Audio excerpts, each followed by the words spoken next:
In this tutorial, I'll show you how to export the saved Wi-Fi profiles from your computer and find the stored password information. Let's get started. First, open the Start menu and search for Command Prompt. Right-click on Command Prompt and select Run as Administrator. If you see a User Account Control prompt, click Yes to continue. Once the Command Prompt window opens, type the following command.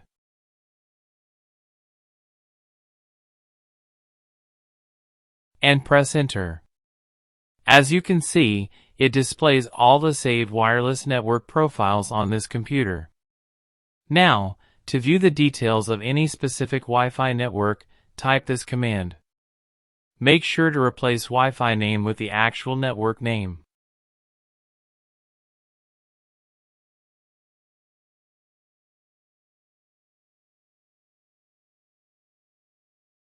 This will show detailed information about the selected network. Now you can scroll down and look for the Security Settings section. Here, you will find the key content, which represents the saved Wi-Fi password. Next, if you want to export all saved Wi-Fi profiles to your C drive, type this command. This command will export all Wi-Fi profile data into XML files on your C drive. Now open File Explorer and go to the C drive location. You will see multiple XML files, each representing a saved Wi-Fi network profile.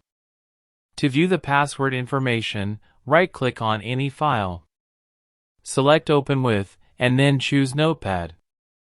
Inside the file, you can find the Wi-Fi configuration details, including the stored security key information. That's it. You have successfully viewed and exported saved Wi-Fi profile details using Command Prompt on Windows.